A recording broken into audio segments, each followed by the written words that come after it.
Ry havana, ho ampitomboina ao aminareo hatrany ny fahasoavan'i Jesoa Kristy Tompontsika. Amen. Hivavaka isika. Misaotra anao izay Tompo fa afaka miantso ny anaranao. Misaotra nanomezanao an'ity volana febroary ity izay farana anio, ary misaotra ihany koa ny amin'ny lohahevitra nomenao anay hoe mamonjy ny tenin'Andriamanitra. Mankasitraka anao izay Tompo amin'ny anaran'i Jesoa. Amen. Ry havana, araka izany tombavaka izany dia misaotra ny Tompo isika fa nomeny ny volana febroary. Raha ho antsika eto amin'ny FKMA dia azo lazaina hoe mafimafy ihany. Nampalahelo ny famaranana an'ity volana febroary ity. Izany dia tsy inona akory fa lasa ny alolo-lalana antsika ny diakona Rakotoarson Andrianary Blaise Rindranmiaina ny alahady 17 ny volana febroary lasa teo. Tena tsy hita ry havana izay ho lazaina, tsy hita izay ho tenenina. Avahoatra ny lela. Tena ho ahy manokana izany dia hoe izay tsy hita izay ho tenenina ry havana. Fa araka izany tenenina izany hoe mafimafy ilay izy, izay moa ny fandaharan'Andriamanitra dia manaiky. Ho antsika fiangonana dia misaotra ny Tompo maleriva fa afaka mifanotrona tamin'ny fianakaviana, tamin'ny fampiompivavahana, ho fampahirezana sy fitoriana amin'ny filazantsara ny Jesoa Kristy, ilay maty sy nitsangana tamin'ny maty ary fitrotoana am-bavaka an'izy ireo. Afaka mifanotrona izany tany am-piangonana isika amaly, ary dia misaotra indrindra ho antsika izay tonga maro nifanotrona tamin'izany. Omaly koa izahay raha mikasika an'izao mofinaina izao ry havana dia niteny tamintsika fa ny tenin'i Jesoa Kristy farany teo amin'ny hazo fijaliana, ny zoma masina izay fotoana nifatsihany teo izany, nanomboka tamin'ny 6 maraina ka hatramin'ny 3 tolakandro, dia ny iray amin'ireo no efa nozaraina tamintsika maly. Dia ny iray amin'izany indray ny amin'ity anio ity dia ny tenin'i Jesoa faheniny izay vakiana amin'ny anaran'i Jesoa hoe vita. Izao no natoko 12 andininy 17 no misy an'izany ry havana. Teo anelanelany tamin'ny 2 ka hatramin'ny 3 tolakandro teo Jesoa no niteny an'izany teniny talohan'ny faran'izany, satria taorian'izany izy dia izao no ambaran'ny soratra masina: ary niantso tamin'ny feo mahery Jesoa ka nanao hoe raiko, eo an-tananao no atolotry ny fanahiko. Ary rehefa niteny izany izy dia afaka ny miaina. Luka 7:20 andininy 9:70. Dia maty izy tokony ho tamin'ny 3 ora tolakandro teo, efa nambaranay teo izy izany. Vita hoy Jesoa satria nahoana? Vita ny famonjena. Nanomboka izy tao amin'ny finanam-bilon'i Betlehem, ary dia niofaranana izany teo amin'ny hazo fijaliana. Ary izay mihitsy ilay hoe rehefa miteny izany tsika hoe vita dia nanomboka ary dia namarana hatramin'ny farany. Vita ny famonjena. Tsy misy mpamonjy hafa intsony afa-tsy Jesoa Kristy irery ihany. Tsy misy fanantenana sy fahatokiana. Fahatokiana azontsika atao izany afa-tsy amin'ny irery ihany amin'ny fiainantsika andavanandro ry havana.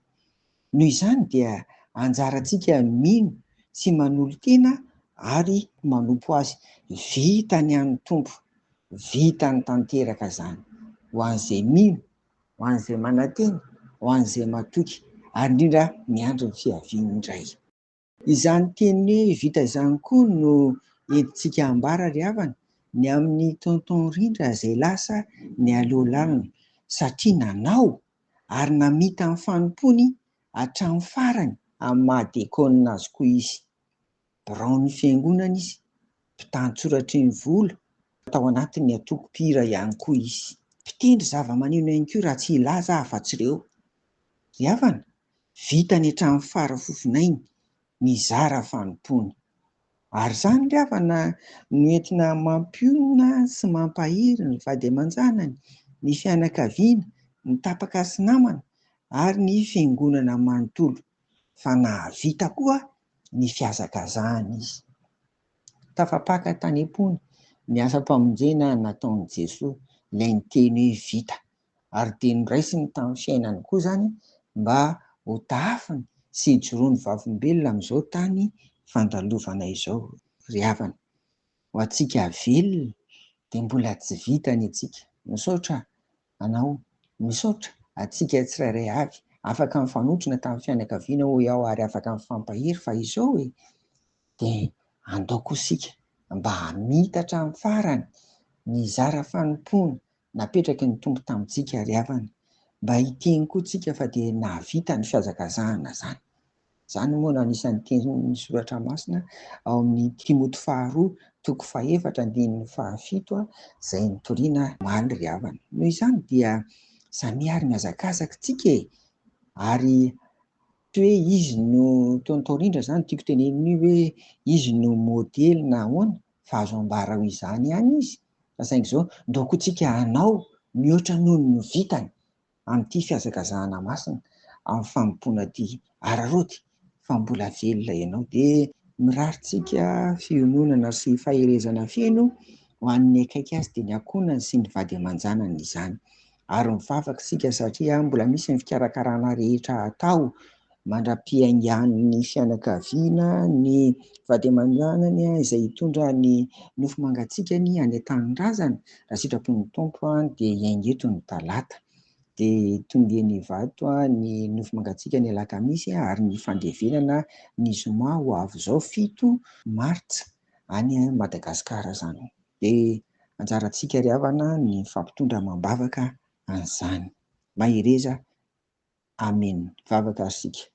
Dia misaotra anao izay Tompo nomenao volana febroary dia araka ny niresahanay teo dia misaotra anao koa izahay fa nomenao any tonton Rindra petraka aminao ny fanehoana fitiavana azy izay tsy inona akory fa ny fikarakarana farany izany dia ny fandevenana manomboka amin'ny fiaingan'ny fianakaviana, ny vady aman-janany miainga eto, ny fitondrana ny razana, ny fandevenana ny tanindrazana ny zoma dia mba homban'ny herinao sy ny famindraponao sy ny fitiavanao amira-piratan'ny voninahitra ao dia apetraka am-pelantananao ny fiainan'ny fianakaviana ny amin'ny fiatrehana ny ho avy.